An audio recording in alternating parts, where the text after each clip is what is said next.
Hello guys, so today we're going to make the famous Michelangelo David sculpture, but in 2D of course, in a tapestry. So we want to start with chaining 93 chains. So it's gonna be a pretty big project. I've been wanting to make it for a long time, but yes, so we chain 93. So now that we have all of our 93 chains, we're going to be working onto this tapestry with a Tunisian simple stitch. So for that, we're going to keep this stitch on our hook and it's going to count as one. So instead of working onto our regular chains, we're going to work on the back. And as you can see, there is bumps that form on the back and we're going to be working onto those. So the first bump we're going to skip, but we're going to go on to the second one. So we just insert our hook, we yarn over, and we pull, and that will count as 2 stitches. So we just insert our hook onto that back bump, we yarn over, we pull, and that's gonna count as 3. Usually for this kind of like long projects or like very wide projects, I like to use a hook with a cable, because for the Tunisian simple stitch we are going to keep all of our stitches onto our hook. Okay, so we just want to do that all the way down our row. So now that we have all of our 93 stitches on our hook, this is why I tell you that I like the cable hook, because it allows me to keep all of my stitches onto my hook. We always want to chain 1 onto that last stitch. So we chain 1, we yarn over and chain 1.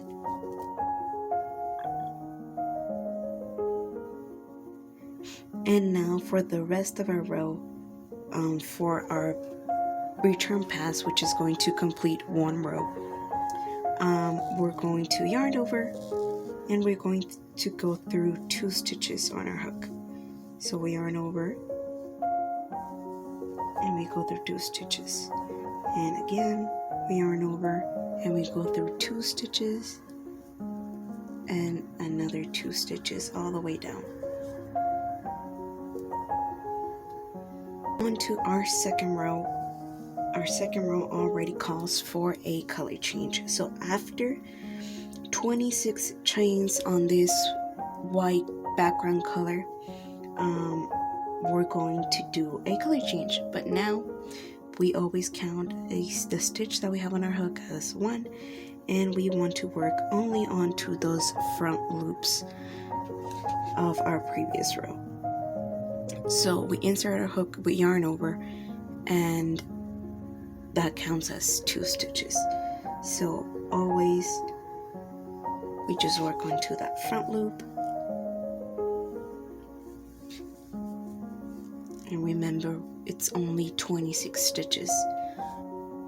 So now that we're done with our 26 white stitches, we're going to do 8 stitches in our next color.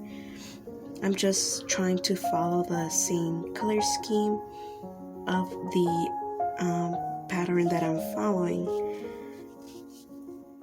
And now instead of yarning over with our white, we're going to yarn over with this aqua blue. So we just insert our hook how we would normally do and pull with our white, with our blue.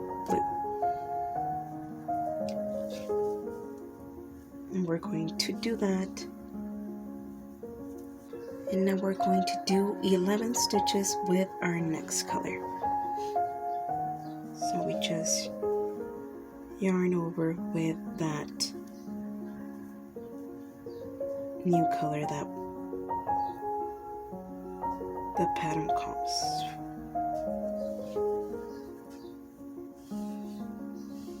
So always double count your stitches. Try to make sure to not skip any stitch. We have 2 stitches of this lavender, my lucky color. Only 2.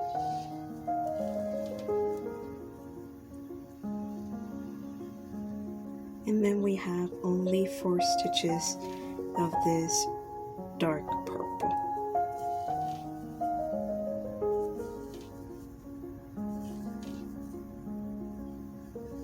Next, we only have 1 stitch of this aqua blue. Notice that I'm actually using another yarn or another cake, even though I already have this blue right here. Usually with the Tunisian simple stitch, we would just carry the back yarn and just reuse it. But since this project is way too long, way too wide, it will mess up my tension. So if you have the same colors or if you're doing the same thing, just grab your yarn and make it into smaller cakes, so they're even more manageable. But as for now, since I have very little green, I'm just going to actually pull the green that I have here and do the next 4 stitches.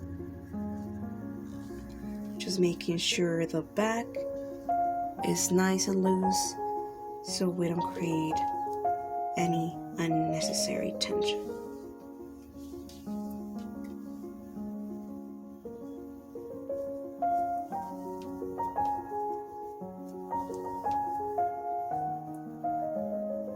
And I'm going to be doing the same exact thing with the green. I'm just going to, with the purple, I'm just going to pull the purple that I have and just kind of like pull it onto the back so it's nice and loose.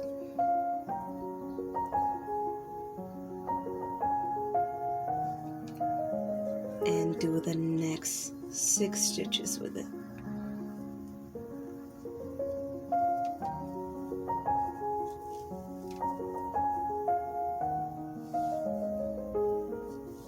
And again, for the next 6 stitches, I'm just going to introduce another color of blue. And again, for the next 10 stitches, I'm just going to pull the purple that I have over here and make sure it's loose on the back.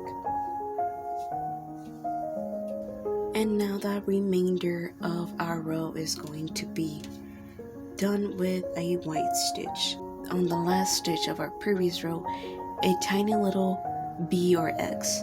So there's going to be 2 loops and we need to catch them both.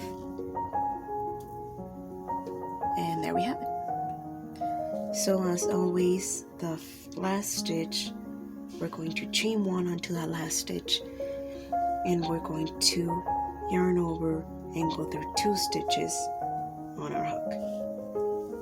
So now for the rule of thumb for Tunisian simple stitch, whenever you have 2 different color stitches on your hook, you're always going to use that second color. So for now, we're going to drop this white that we have here and we're going to pick up our purple. We're just going to yarn over and pull through 2 of our stitches.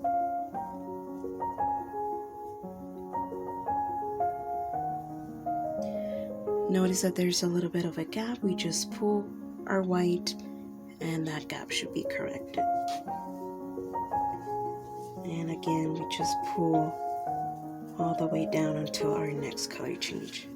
And again, whenever you reach a color change, you always use that second color stitch. So we drop our purple, we pick up our blue, we yarn over with it, and we just pull onto our purple so we can correct that gap.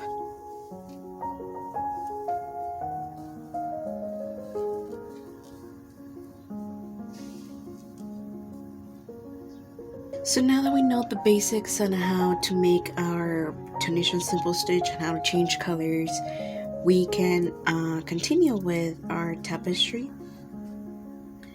From here on out, I'm just going to make a time lapse so you can follow along or just see